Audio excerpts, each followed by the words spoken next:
Hi everyone, it's Evangeline right here at eTrailer. Today we have the Yakima RibCage. This is a very custom fit system for your Jeeps. We're going to take a look at it here on the Jeep Wrangler or the Jeep JL Unlimited, but this will also fit your Jeep JKs. This is going to give you a lot of extra capacity compared to other systems that install onto your hardtop. We'll take a look at its features right here. There are a ton of roof rack options for your Jeeps. You have your temporary options where they mount to your gutters, making it super easy to put on and take off, but those usually have less weight capacity. Then you have your roof racks and platforms that install into your roof. Yakima even has their tracks that install onto your hardtops. However, what makes the Yakima RibCage different is that it not only installs on your roof, but it installs through your roof and gives you extra weight capacity using brackets and struts inside your Jeep. At a first glance, you won't even notice that anything is installed. All the brackets and struts are very low profile and they utilize a lot of the mounting spots that are already on your Jeep's roll cage. So you can see how this is supporting our top track from the front of our roll cage. And you also have the rear struts supporting the weight from the back of the cage. This all adds up to a weight capacity of 330 pounds on-road and off-road. That off-road number is very impressive. A lot of other roof rack systems don't get near that much weight capacity, and they decrease that even more once you start using your Jeep for Jeep things. With that in mind too, that 330 pounds is very helpful when you start carrying those heavier items like those platforms or those trays. We utilize these tracks that can be used with those streamlined towers or the Yakima lock and load platform.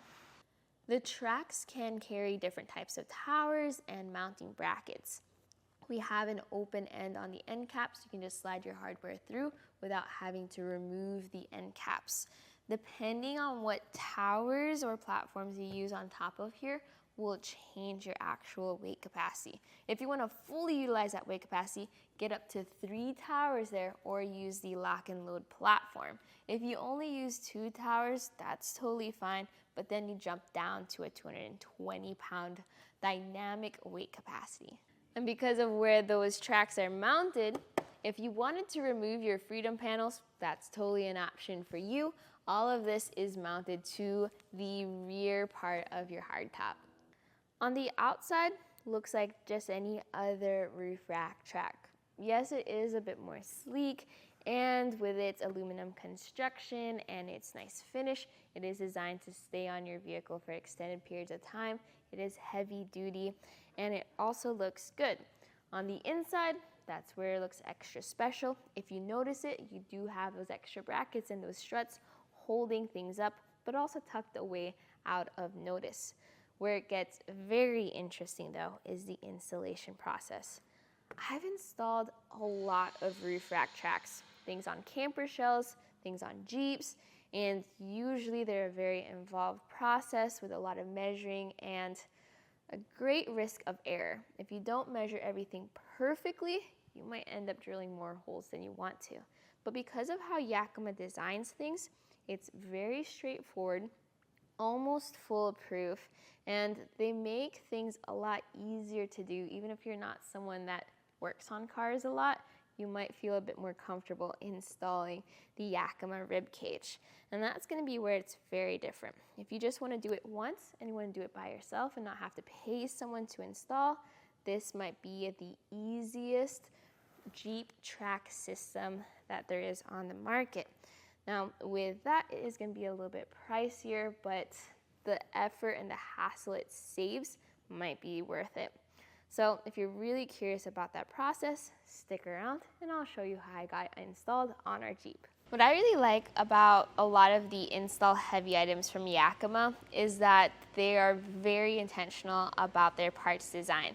A lot of the things you're going to need are included with your rib cage set.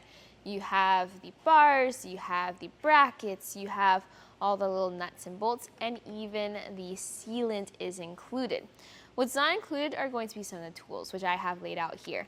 So you're going to need a drill as well as a 1/4 inch drill bit. You're gonna need some measuring tape. You're gonna need an open-ended 10mm wrench as well as a 17mm wrench. You're going to need something that can mark spots. I also use a wrench and some bits that have Torx bits so I can easily install the tools, but you do have a Torx wrench included. Another thing you're going to need to bring to the table is your plastic pry panel, and I use a box cutter to get access to our parts. And then for safety, I also recommend grabbing some safety glasses and a shop vac when you drill. Other than that, everything is pretty straightforward. Let's get to it. First, grab your wrench included, and you're going to use this to remove your panels. You have your front panels here by your roll bars, and then you're going to have your rear panels behind your roll bars. You're going to use the small end of this wrench to remove the bolts holding that panel in place. There will be 10 of these screws, by the way. So on each panel, there's 3 on the bottom, 2 on the top. What I do is I use a T25 Torx bit with a little wrench just because it's a lot easier to reach the bolts on top of with that. But once those screws are removed, you remove the panel by just pulling inward. Ideally, pull at the back, pull inward, and then up a little bit, and that will pull out the clip up top. Do this carefully, but don't be afraid to put a little effort into it. And then once you're done, hold on to these panels and these screws. You'll be using them again later. Very similar process for the rear panels, although in our case here, we have a large overlanding set up in the back, so we already have these panels removed. These may need to use that plastic pry piece though, because they're a little tricky to take off the first time. Now get your front supports, and these are going to need to be loosened with the large side of your wrench. Loosen it so that you can easily adjust your front supports. To attach those front supports, you're going to have these blocks and then these bolts. And the location for them is going to be all the way over here near the door, and then the other hole is over here on the inside. That inside one, super easy to drop in. That outside one though, I have pretty small hands, and even then I can just barely fit in through underneath that hardtop. You're gonna have to get that to drop in. Then you attach your support. Fit this up in the general spot where you put those blocks, and then secure it with your large bolts. Your bolts will go up and hand tighten into the nut on that support.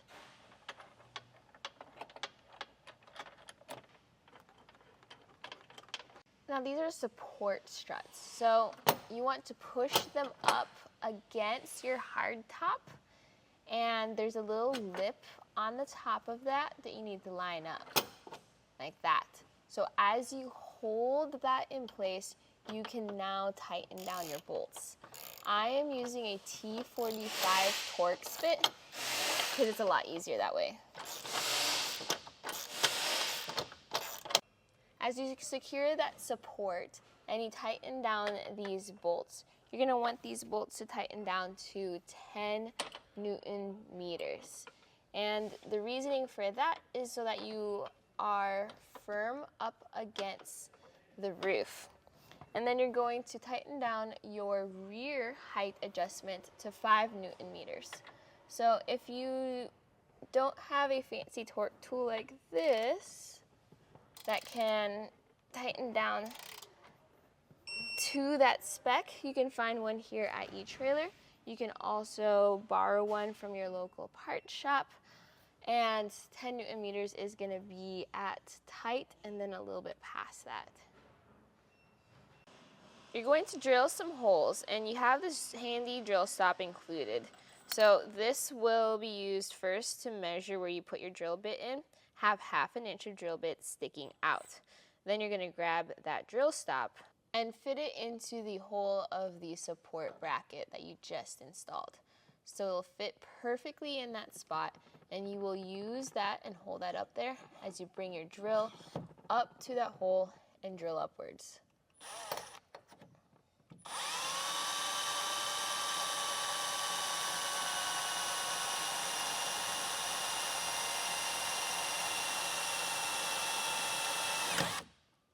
Do that on both sides, and don't forget to vacuum up the debris on both holes. The hole you drilled on each side will be what you align your track to. Don't worry too much about this part, we're just fixing it into place to get our marker points. But to fix it into place, you're gonna need your M8 bolt and a rectangular washer. This is what's going to go in the top, and that lines up with your arrows and will secure to the large rectangular block underneath. Now you're gonna measure your tracks and make sure that everything is square. To do so, you first measure the front, center, and back sides of the tracks, making sure that you measure on the exact same part each time. So I have about 44 inches and 7/16 of an inch, and that's gonna be the same all across the tracks. And then you're gonna go diagonally as well.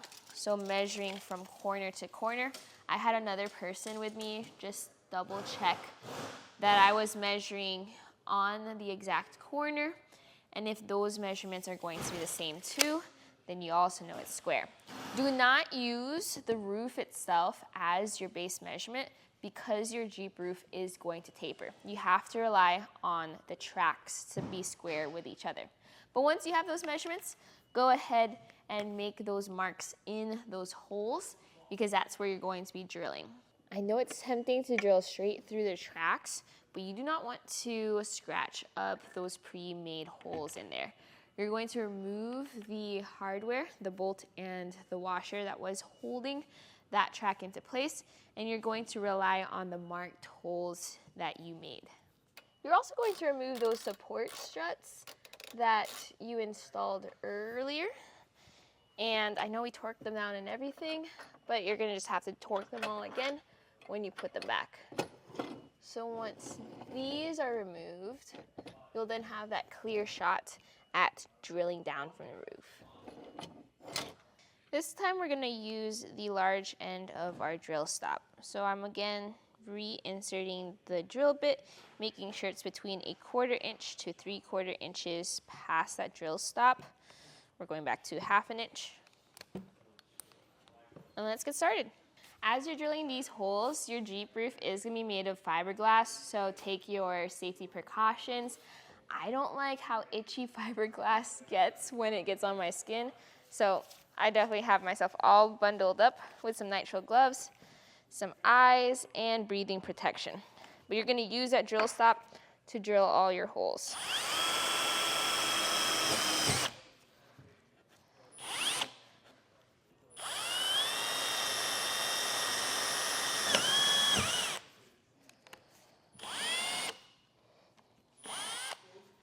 After you vacuumed up all the holes you've drilled, what I do is I vacuum the top and the bottom just so that there's no fiberglass shavings floating around. You're then going to reinstall those support brackets. Remember how you torqued down the rear height adjustment?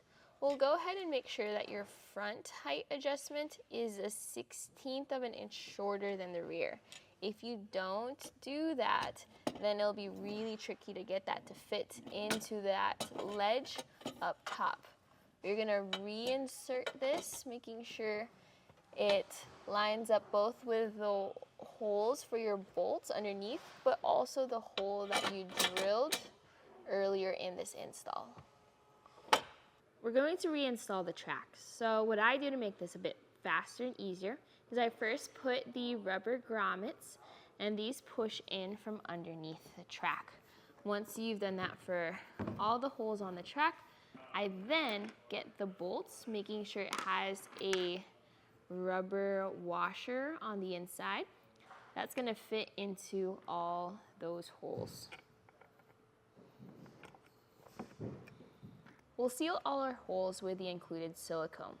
This should be enough to cover all the holes, but if you do happen to need more, we have a larger tube of this available here at eTrailer. I like to liberally cover the holes with a good bead of this silicone. For safety, I do like to use these black nitrile gloves. That way I don't get any on my skin. But that's just an extra option for you.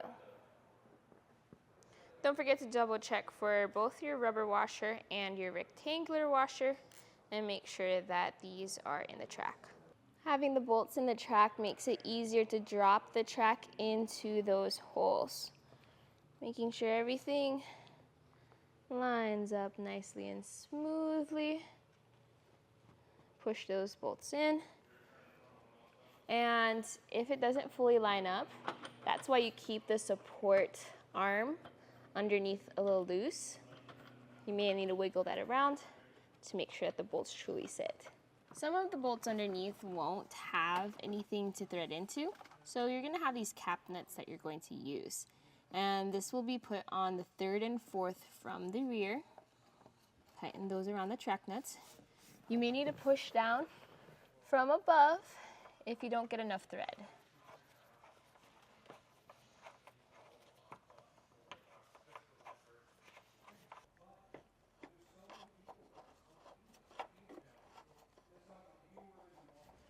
And finally, it's time to install our rear supports. So on these support bars, we're gonna have RR and RL, so rear left and rear right. We already have the left one installed. We'll install this right one together. We're going to line this up with our roll bar, but while we're down here, let's notice the way it should be oriented. So see how this pivots around, and then see how these corners are clipped or shorter than the other ones. You want those shorter corners facing the front of your Jeep. What I did is I have a person up top with the small Allen key, and he's pushing down on those bolts. So when I fit the bracket into the bolts from underneath, let's line them up, right there. We're gonna have Joe thread them down. We don't have to fully tighten, but enough to secure. Securing it up top will make it a bit easier to loosen that jam nut. So we have a 17mm wrench. We're gonna use this wrench to loosen that nut. And then we're going to bring this up. So we can adjust our strut up and down by holding on to this 10mm nut at the top, which is different from that jam nut, by the way. We can then lower our strut down to where our holes will line up with our roll bar spots. Make sure that fits, and then the jam nut will secure it. So bring that back down when you're ready. Secure the strut with your 2 larger bolts, and then tighten down with your T45 wrench or your Allen key. Torque down those M8 bolts to 10 Newton meters, and then when that's all done, go ahead and tighten down that jam nut with your 17mm wrench. Now you get to tighten all your bolts down, double checking every single bolt. Go ahead and use your torque wrench if you do have that, and then don't forget to put your panels back on. You are able to put these front panels on, but the rear ones for your roll bar, those are going to have to stay off. And that's it for the install of your Yakima RibCage. This install was specifically for the Jeep Wrangler JL. This will be a little bit different if you have the JK Wrangler. Also, this is a time where you would attach your towers or your lock and load platform. We have a full kit available here at eTrailer with the platform and the rib cage included. Check that one out if you want to see how the platform performs. But other than that, this was the setup and a look at the features of your Yakima RibCage for your Jeeps.